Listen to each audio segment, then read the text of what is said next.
안녕하세요. 역사산책 자팍다식 채널입니다. 오늘은 서경천도 무산과 묘청의 난, 서경에 심은 황제의 꿈이라는 제목의 영상 보내드리겠습니다. 구독과 좋아요 부탁드립니다. 감사합니다. 조선사 1000년대 최대의 사건. 단재 신채호가 조선사 연구초에서 내린 묘청의 난에 대한 평가입니다.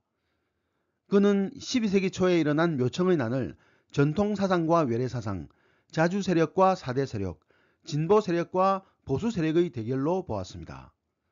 신채호는 묘청의 서경천도 세력의 패배가 곧 민족사의 일대 좌절이며 현재까지 한민족의 터전이 좁은 한반도로 국한되게 된 이유라고 한탄합니다.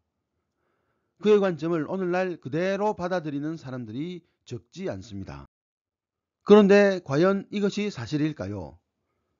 묘청의 난은 1135년 1월에 발발하여 1년 1개월 동안 끌었는데 서경천도론 자체는 그보다 매우 앞서 나왔습니다.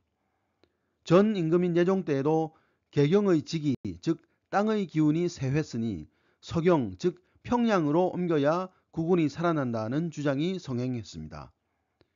묘청의 서경천도론도 1127년 2월부터 표명되고 있으니 반란이라는 극단적 결정에 이르기까지 8년이나 논의가 이어졌던 셈입니다. 묘청은 승려이자 유명한 도참가이며 도교에도 조예가 깊었습니다. 그의 주변에는 최고의 문제로서 김부식의 경쟁자였던 정지상, 이자겸의 난 때 끝까지 왕을 지켜서 신임을 얻었던 김안, 유학자로서 국자감에서 학생들을 가르치던 윤언희 등이 있었습니다. 이들은 직종도 다르고 학문적 배경도 다양했는데 다만 공통점이 있다면 모두 서경 출신이라는 사실이었습니다. 이들에게는 김부식처럼 개경을 중심으로 하는 주류 귀족 출신이 아니라는 컴플렉스가 있었습니다. 실제로 정지상은 과거에 장흥급제했고 고려 제1의 천재로 명성이 뛰어났으나 하급직 신세를 면치 못했습니다. 따라서 이들의 사귐은 주류에서 소외된 동향인끼리의 친목 모임 이상은 아니었을 것입니다. 그러나 한때 왕 이상의 권력을 휘두르던 이자겸이 1126년 척중경에게 제거되고 권력의 공백과 통치체제의 혼란이 일어났습니다. 이에 따라 이들 서경클럽은 새로운 야망을 품게 되었습니다. 마침 이자겸의 몰락 과정에서 개경의 궁궐이 불타버려 어수선함을 더하고 있었습니다.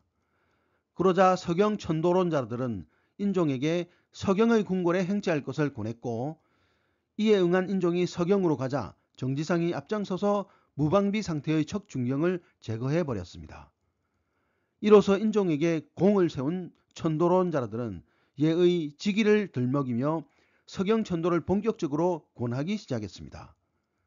묘청은 서경에 새로 궁궐을 짓고 그곳으로 옮기기만 하면 금나라가 스스로 머리를 조아리며 항복해 올 것이다. 그뿐 아니라 주변 36국이 차례로 항복해와 고려는 천하의 주인이 될 것이다 라고 호언장담했습니다. 묘청이 금나라를 운운한 것은 당시의 국제정세와도 밀접한 관련이 있었습니다. 고려는 송나라에 사대했다가 서희 이래로 거란 즉 요나라에 사대하는 한편 송나라와도 친교하는 등거리 외교를 펴고 있었습니다. 단 금나라 즉 여진족의 경우는 고려가 우월한 입장에서 대해왔습니다. 하지만 12세기에 들어서며 금나라가 점점 강성해지더니 요나라를 멸망시키고 송나라마저 강남으로 쫓아버려 화북을 차지했습니다. 급기야 금나라가 고려에게 신하로서 우리를 섬겨라 라고 요구해오자 그동안 야만적으로 여겨오던 금나라에게 머리를 숙일 것인가에 대한 논란이 벌어지게 된 것입니다. 결국 현실을 직시하고 칭신하기에 이르지만 그 과정에서 입은 자존심의 상처는 가볍지가 않았습니다. 이 틈을 타고 묘청이 천도만 하면 금나라가 저절로 항복해 온다 라고 주장을 했던 것입니다. 실로 시의적절한 정책 홍보라고 할 수 있겠습니다. 게다가 정지상은 문학계를 움직이고 김안은 틈만 나면 왕에게 직접 천도론을 들이밀었습니다. 또 윤언희는 국자강 학생들을 선동해서 서경천도와 함께 칭제곤원 즉 왕이 황제라고 선언하고 독자적 연호를 세울 것을 상속해 했습니다. 이런 노력이 결실을 보는 듯 인종은 서경에 새로 대화궁을 건립토록 했습니다. 천도론자들의 꿈이 이루어지는 것은 시간 문제처럼 보였습니다. 그러나 개경의 기독권을 가지고 있던 많은 귀족, 그리고 미신에 현혹되어 국가정책을 결정하는 일을 못마땅히 여긴 유학자, 그리고 징제 권한을 할 경우 금나라의 심기를 건드려 전쟁이 일어날 수 있음을 염려한 신중론자들의 반대가 결코 만만치 않았습니다. 10대였던 인종은 주관이 뚜렷하지 못해서 천도론자들의 권유에 따라 서경에 행차하면서도 한편으로는 불타버린 개경의 궁궐을 수리하게 했습니다. 초조해진 천도론자들은 여러가지 상스러운 징조를 일부 꾸며내기까지 하며 서경 천도의 당위성을 극구 선전했습니다. 하지만 서경 행차길에 번개와 비바람이 몰아치는가 하면 고목이 뿌리째 뽑히는 등 불길한 징조가 더 일어나자 궁색해지게 되었습니다. 마침내 1132년에 최후의 서경 행차를 한 이후 인종의 마음도 천도를 하지 않는 쪽으로 확실히 굳어졌습니다. 그러자 천도론자들은 꿈을 이루기는커녕 스스로의 안전을 염려해야 하는 상황이 되었습니다. 그들을 처벌하라는 상소가 줄을 잇고 있었기 때문입니다. 이렇게 되자 묘청은 서경에서 국호를 대위, 연호를 천계라 하며 반란을 일으켰습니다.